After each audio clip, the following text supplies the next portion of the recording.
5월 29일 아침 저희들에게 주신 하나님 말씀은 사무엘상 30장 26절로 31절까지 말씀입니다.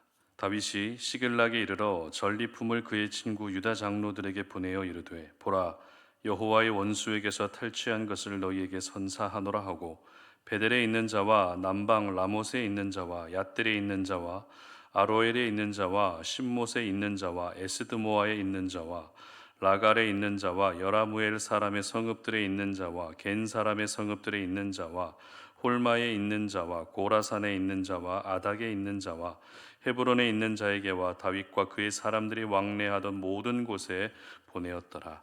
아멘. 나눔은 영적 본능이 되어야 한다라는 제목으로 오늘 아침 말씀 전합니다. 어떤 생명체든 태어난 후에 교육이나 경험이 아니라 선천적으로 가지고 있는 감정이나 충동을 가리켜 본능이라고 말합니다. 대표적으로 야생 동물에게서는 사냥 본능이라는 것이 있죠.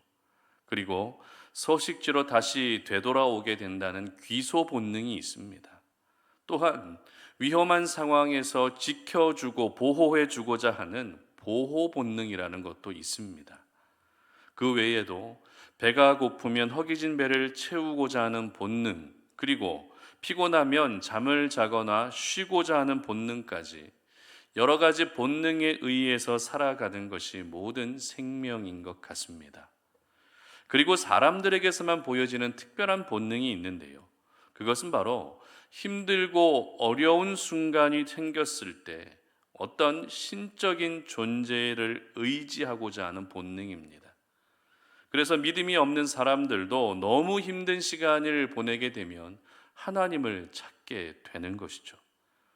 특별히 오늘 말씀을 통해서 저희들이 영적 본능으로 삼아야 할 것이 무엇인지 기억할 수 있어야 되는데요.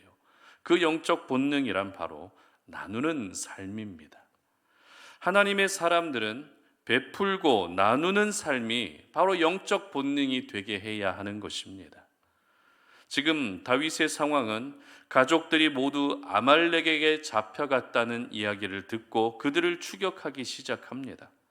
함께하는 사람들이 다윗을 바라보는 시선이 좋지 않았지만 그래도 다윗은 하나님을 의지하면서 다시 용기를 냈는데요.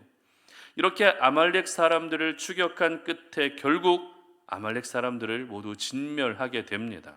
그리고 잃었던 가족을 찾았을 뿐만 아니라 잃었던 소유물도 찾게 되었고 심지어 전리품까지 얻을 수 있게 된 것입니다. 다윗은 우리가 잘 알고 있는 것처럼 지금 도망자의 인생을 살고 있습니다. 따라서 어떤 재산이나 변변한 귀중품도 가질 수 없었죠. 그러나 이번 일을 통해서 생각지도 않았던 전리품들을 얻게 된 것입니다. 비록 하나님께 묻지 않고 블레셋 땅으로 몸을 피하는 실수를 범하기도 했지만 이와 같은 실수가 오히려 다시 하나님을 힘있게 의지할 수 있는 기회가 된 것입니다. 그리고 하나님은 하나님을 의지하는 다윗에게 풍성한 것들로 채워주고 계셨던 것입니다. 그렇습니다. 우리 하나님은 언제라도 다시 그 시선이 하나님께 향하는 사람들, 하나님을 끝까지 의지하는 자들에게는 반드시 은혜를 베풀어 주십니다. 잃어버린 것을 다시 찾을 수 있는 은혜를 주실 뿐만 아니라 생각지도 못한 풍성한 것들을 허락해 주시는 생각지도 못한 기쁨까지도 덤으로 주시는 것입니다. 그런데 오늘 저희들이 잊지 말아야 할 것은 하나님이 베풀어 주신 이 은혜를 어떻게 흘려보내는가 하는 부분입니다. 받은 은혜는 먼저 누리는 것이 맞습니다. 그러나 은혜는 누리는 것만으로 끝나서는 안 된다는 것입니다. 다시 말해서 받은 은혜는 누리되 그 은혜를 어떻게 해야 됩니까? 반드시 흘려보낼 수 있어야 하는 것입니다. 오늘 다윗은 아말렉으로부터 취한 전리품들이 굉장히 많았는데요. 그리고 그 전리품들을 어떻게 하고 있었는가 하면 26절 말씀 보시기 바랍니다. 다윗이 시글락에 이르러 전리품을 그의 친구 유다 장로들에게 보내어 이르되 보라 여호와의 원수에게서 탈취한 것을 너희에게 선사하노라 하고 아멘. 나누었다는 것입니다. 취한 전리품들을 다윗 혼자서 독식한 것이 아니라 같은 유다지파 장로들에게로 나누어 주었다는 것입니다. 특별히 방금 읽었던 26절에서 선사한다라는 표현이 있는데요. 이 선사한다는 말의 히브리 원어의 의미를 보게 되면 축복한다는 의미입니다. 즉 다윗은 전리품을 유다 장로들에게 나눠주면서 그들을 축복해 주었다는 것입니다. 그런데 우리가 여기서 잘 생각해 보게 되면 지금 누가 누구를 축복하는 것이 맞습니까? 유다 장로들이 도망자 다윗을 축복해 주는 것이 더 맞다라는 것입니다. 그래서 사울을 잘 피할 수 있게 축복해 주고 위기의 상황에서도 하나님이 건져 주시고 구원해 주시도록 장로들이 다윗을 축복해 주는 것이 맞다는 것이죠. 하지만 다윗은 자신이 받아야 할 축복을 오히려 유다 장로들에게 전리품을 나눠주면서 축복해 주는 굉장히 성숙한 믿음의 모습을 보여주고 있었던 것입니다. 그리고 우리가 어제 주일 예배 때도 살펴봤던 것처럼 아말렉을 추격할 때에 처음에는 600명이 함께 추격했지만 그 중에 200명이 너무 피곤해한 나머지 200명은 그냥 두고 나머지 400명이 추격하고 아말렉을 진멸하게 됩니다. 그런데 그 전리품을 피곤에 지쳐서 싸우지도 않은 그 나머지 200명의 사람들에게도 동일하게 나누어졌다라는 것을 우리는 이미 살펴본 일이 있습니다. 여러분, 이러한 다윗의 모습을 보시며 어떤 생각이 드십니까? 다윗은 도망자입니다.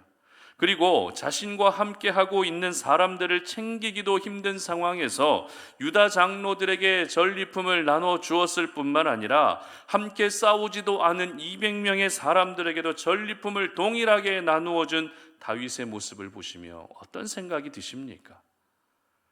다윗의 이와 같은 상황이라면 전리품을 모두 자신이 취한다 해도 누가 뭐라고 할 말이 없을 것입니다. 그러나 다윗은 움켜쥐는 인생을 살지 않았습니다. 다윗이 선택한 인생은 나누는 인생이었고 흘려보내는 인생이었던 것입니다. 저는 오늘 피곤에 지쳐서 싸우지도 않은 200명의 사람들, 그리고 전리품을 굳이 받지 않아도 특별히 할 말이 없는 유다 장로들에게까지 전리품을 나누고 있는 다윗을 보면서 이것이 바로 하나님의 사람들의 영적 본능이 되어야 되겠다라는 감동이 있었습니다. 여러분, 본능이라는 것은 계산하지 않는 것입니다. 본능은 실리를 따지지 않고 마음이 가는 대로 행동하는 것이 바로 본능입니다. 오늘 다윗이 이것저것 계산했다면 이렇게까지 나누는 삶을 살기는 어려웠을 것입니다. 그러나 다윗은 계산하지 않았습니다. 전리품을 앞에 두고 계산하지 않았습니다. 자신이 목숨을 걸고 얻은 전리품을 아까워하지도 않았습니다. 그 모든 것이 하나님께 받은 은혜임을 기억하며 함께 나누는 것을 당연한 것으로 여기는 영적 본능대로 행동하고 있었던 것입니다. 어떤 본능이든 본능은 선천적으로 태어날 때부터 가지고 있는 고유한 마음입니다. 따라서 나누고 베푸는 삶은 하나님께서 저희 모두에게 처음부터 주신 고유한 하나님의 마음인 것입니다. 하나님은 저희들에게 단 한 번도 움켜쥐는 인생을 살라고 말씀하지 않으셨습니다. 하나님은 언제나 돌봄이 필요한 영혼들에게 나누고 섬기는 삶을 말씀하셨습니다. 그래서 베푸는 삶을 사는 사람을 가리켜서 시편 37편 21절에서는 이렇게 기록합니다. 제가 읽어드립니다. 악인은 꾸고 갚지 아니하나 의인은 은혜를 베풀고 주는도다. 아멘. 나누고 베푸는 사람을 가리켜 의인이라 칭하여 주고 계십니다. 그리고 시편 37편 26절에서는 그는 종일토록 은혜를 베풀고 꾸어주니 그의 자손이 복을 받는도다. 아멘. 베푸는 자의 삶을 사는 사람의 자손까지도 축복해 주신다라고 약속하고 계시는 것입니다. 이처럼 우리 하나님은 저희들에게 혼자 누리고 혼자 움켜쥐는 인생이 아니라 베풀고 나누는 삶을 말씀하시고 명령하셨습니다. 그러므로 오늘 이 아침에 저희들은 나누는 삶이 바로 나의 영적 본능이 되게 해야 하는 것입니다. 하나님이 베풀어 주신 은혜가 있다면 그 은혜를 계산부터 하는 것이 아니라 조금이라도 그 은혜를 함께 나눌 때 은혜로 말미암는 기쁨이 배가 되는 것입니다. 특별히 오늘 본문 31절 말씀 보시기 바랍니다. 헤브론에 있는 자에게와 다윗과 그의 사람들이 왕래하던 모든 곳에 보내었더라. 아멘. 다윗이 전리품을 보낸 곳이 어디였다고요? 바로 다윗과 그의 사람들이 왕래하던 모든 곳에 전리품을 보냈다는 것입니다. 여러분, 이것이 바로 나눔에 대한 다윗의 넉넉한 마음이었습니다. 그런데 우리 주변에도 잘 섬기고 잘 나누는 분들을 가리켜 어떻게 이야기하죠? 흔히 손이 크다라는 그런 이야기를 하게 됩니다. 목회를 하면서 느끼는 것이지만 정말 잘 나누고 섬기는 분들을 보게 되면 형편이 그렇게 넉넉하지 않은 분들이 나누는 삶을 더 열심히 사신다라는 것을 느낄 때가 참 많습니다.